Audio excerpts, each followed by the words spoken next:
Inside America's Boardrooms, the informational show for board members and corporate secretaries. Brought to you with knowledge partners NASDAQ, the Center for Audit Quality, and PwC.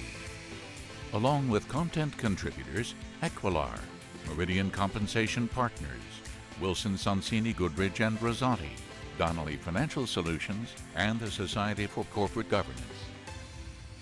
Welcome to this edition of Inside America's Boardrooms. I'm TK Kerstetter, the CEO of Boardroom Resources and your host for today's show. We have a good topic today. We're going to be talking about board recruitment and mandatory age requirement trends.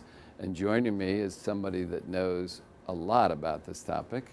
And I'd like to welcome back Julie Daum, who's the leader of Spencer Stuart's board practice. Welcome, Julie. Thank you. It's always nice to see you.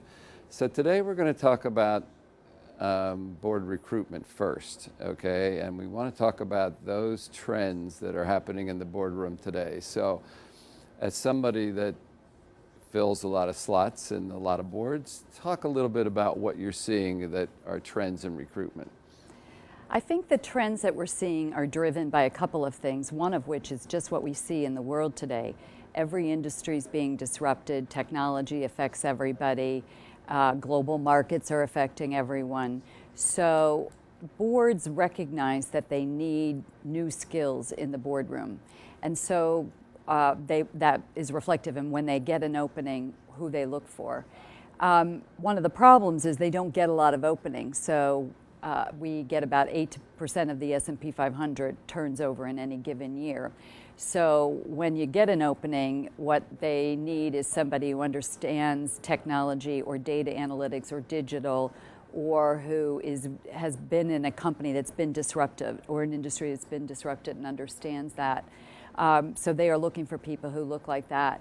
They're also looking for people who are younger and who are not retired and not going to be retired, because boards are aging in the U.S. and so what they want are people who are active and competing in the world today and are going to stay competing in this world as it quickly evolves. So I think mostly what we're seeing is what you would expect to see given what's going on in the environment. So we see a lot of first-time directors, people who've never been on a board before, because they're not a CEO, they're a level or two down in the organization, but they really understand technology or they really understand digital. So first-time directors, younger directors, active directors, and also more diversity, women and minorities. So the complexion of new directors today and what people are looking for is very different than what they were looking for just a few years ago. So I know that we've gone through transitions. I remember the transition when everybody wanted CFOs to fill out audit committees, and those weren't people that were necessarily single focused. In other words, they ran large sections of business. So, but tech is a little different, okay? Because when you look at a board today, a lot of the sitting board members didn't have cybersecurity issues when they were going through the prime of their business careers, okay? So now I think like a couple of years ago, the trend was to find somebody with IT or digital security experience. But the feedback was when you got directors that were single focused, okay, that were zeroed in on a particular topic, but didn't have the broad range of board skills, that sometimes that didn't work out on the boards. Right. So is that what you're seeing, that they'd rather have somebody who has a broader range of operating experience in addition to that versus somebody that's, for example, only head of IT? I think that's really exactly what's happening. If you think about it, it's a board seat is expensive real estate, and because it doesn't turn over, you have to be really thoughtful because you're going to have this person as a director for a very long time. And so you do need directors who are multifaceted, that are beyond one topic. And cyber is one of those issues that people have grappled with, and most boards have come out saying, you know what, instead we're going to hire a CISO or somebody like that to take that, to be responsible for that, rather than having a director whose specialty is that.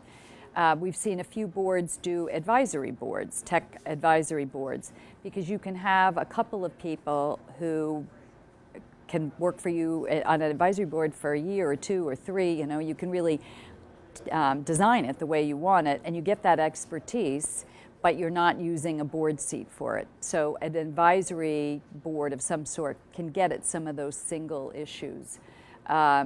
We are still seeing a real demand for financial people, and yet the conversation with financial people is the same. They can't be just somebody who can chair the audit committee. They have to be broader than that. So a trend that we're seeing that is slowly taking, that people are talking about in the financial area is, yes, they want operating financial executives, but if they already have one of those and they're looking for a second person who could chair the audit committee, perhaps you look at somebody who's got a shareholder perspective instead of somebody who's been a CFO, so somebody who comes out of one of the investors. That's a very new category, but we're seeing a lot more requests for that. Yeah. Another trend which is interesting, and this gets to our second point that we wanted to talk about, mandatory retirement age for board members. The trend is that number, after all we've just talked about in digital and whatever, the trend is that number is actually going up, that the limit 72 is probably still the most popular, but 75 has been growing every year as the new sort of target date. So talk a little bit from your perspective about the pros and the cons of all of a sudden that retirement age growing. I think the reason people put in retirement ages was to have a forcing mechanism for turnover. But what's happened is during the crisis, people said, oh, we need to hold on to our directors. They moved their retirements up. If it was 70 to 72, 72 to 75, then everybody else said, oh, well, everyone else is moving up. And so everybody, you know, it's been a kind of a self-fulfilling prophecy, and everybody's moving up. And right now, only 4% of boards have a 70 or under retirement age. What that means is that boards are older and they're retired. And we just talked about the world has changed so much. You need wisdom in the room. You need people who've seen everything, you know, who've been on boards for a while. But you really need people who understand this world that we're competing in. And so this stacking up of directors into an older age group means that when boards get a chance to bring somebody in, as I said, they want younger people. They want active people. And so that has really been something that's changed the demand of what boards are looking for. You know, we used to think, oh, well, a retired CEO who who leaves his job and takes on 3 boards was an ideal director. Not so much anymore, because they say, well, we already have a lot of retired. You know, this older retirement age has changed the demand for younger people. Yeah. Well, and investors will talk about the necessity to have a spread of skill sets, age, gender, ethnicity, all that stuff. And so as long as that exists, but I'll give you a pro for 75, and I'm sure you've seen this as well. More and more boards are cracking down on their CEOs serving on outside positions. And some CEOs are even saying, hey, my load is big enough with my own company. I don't have time to serve outside of that. So when they do retire at 65 or 66 or whatever age, I know some companies want to make sure that there's enough of a runway, and that these people, certainly at the large companies, when they retire, are very desirable directors. So there's a reason to make sure that there's enough runway to tap that potentially good resource. But again, I'm sure you'll echo that if a whole board is between 65 and 75, investors are going to be very upset. Yeah, because they may look at that person whose experience is current and who would bring a lot to the board, but doesn't change the complexion of the board. And so it's harder for them now than it was before to get on a board, even though they will have a 10-year runway. The boards are saying, we have that experience. So I mean, I think where this is all leading is that boards need to start thinking about turnover in a different way. And so retirement age is one way, but if they're going to keep it at 75, they really need to not say that everybody gets to stay to 75, but they have a mechanism to make sure that people are staying current and that their experience is relevant. So you could have been perfect 15 years ago, doesn't mean you are the right director now. And to have those conversations, so then when the 65-year-old CEO retires and has capacity, you're willing to take that person on because you're not measuring him or her against this older group of directors you already have. So I think all of this is, really, boards need to be having a conversation about who should be in this room and what skills do we need, what skills do we have, but and who's contributing and who's not, and really, thinking about it, not, we're going to have one retirement in 3 years when Joe leaves, but thinking, should we have a retirement before then? And do we really need to bring in something? And if so, is there somebody who is not contributing as much and maybe it would be better to replace them? So they're going to have hard conversations. Well, it all gets back to board leadership and board evaluations, which is two of the most favorite topics on this show. Julie, I want to thank you for taking the time to come in and give us an update. It's always appreciative, and we always enjoy hearing what the latest trends are. So, thank you, TK. Yeah, and that will conclude this edition of Inside America's Boardrooms. We hope you enjoyed the show.